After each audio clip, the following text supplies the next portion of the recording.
Hello all welcome to DS details Telugu.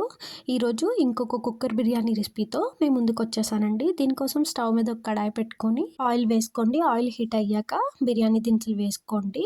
ఈ బిర్యానీ దినుసులన్నీ కొంచెం fry అయ్యాక సన్నగా చాప్ చేసుకున్నటువంటి వెజిటబుల్స్ యాడ్ చేసుకోండి. వెజిటబుల్స్లో మెయిన్గా ఉల్లిపాయ, టమాటో, పచ్చిమిర్చి, అట్లాగే బీట్రూట్ ఉండాలండి. కంపల్సరీ ఈ రెసిపీకి బీట్రూట్ ఉండాలండి. అప్పుడే ఈ బిర్యానీ యొక్క రుచి మరింత బాగుంటుంది. నేను ఇక్కడ ఎక్స్ట్రాగా మిల్ మేకర్, మష్రూమ్, బీన్స్ కూడా యాడ్ చేసుకున్నానండి. ఇలా చాప్ చేసుకున్న వెజిటబుల్స్ అన్నీ వేసి తర్వాత కొద్దిగా పసుపు, ఉప్పు, 1.5 టేబుల్ స్పూన్ అల్లం వెల్లుల్లి పేస్ట్ కూడా వేసి ఒకసారి ఫ్రై చేసుకొని కుక్కర్కి విజిల్ పెట్టకుండా మూత పెట్టుకోండి.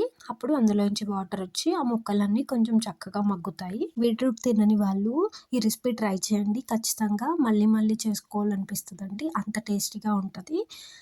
1.5 టేబుల్ స్పూన్ కారం కూడా యాడ్ చేసుకొని ఒకసారి ఫ్రై చేసుకోండి. 1/2 టేబుల్ స్పూన్ గరం మసాలా కూడా యాడ్ చేసుకోండి. ఒకసారి ఫ్రై చేసుకొని ఉప్పు సరి చూసుకోండి. తర్వాత కడిగి పెట్టుకున్నటువంటి రైస్ కూడా వేసుకోండి. ఇక్కడ నేను 2 గ్లాస్ రైస్ తీసుకున్నానండి. 2 గ్లాసుల రైస్కి 3.5 గ్లాసులు వాటర్ యాడ్ చేసుకున్నానండి. ఎందుకంటే వెజిటబుల్స్లోంచి కొంచెం వాటర్ ఊరుతాయి కాబట్టి. నేను ఇక్కడ బాస్మతిలో సెమీ బాస్మతి రైస్ తీసుకున్నాను. నార్మల్ రైస్ అయితే కనుక ఒక గ్లాస్కి 2 గ్లాసులు వాటర్ వేసుకోండి. మూత పెట్టేసి విజిల్ పెట్టేయండి. 3 విజిల్స్ వచ్చాక వేడివేడిగా రైతాతో సర్వ్ చేసుకోండి.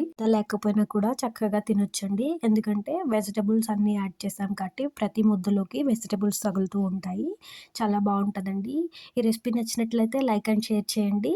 తప్పకుండా డిఎస్ డీటెయిల్స్ తెలుగుని సబ్స్క్రైబ్ చేసుకోండి. మరిన్ని రెసిపీస్ కోసం బెల్ ఐకాన్ క్లిక్ చేసుకోండి. Thanks for watching. Bye bye.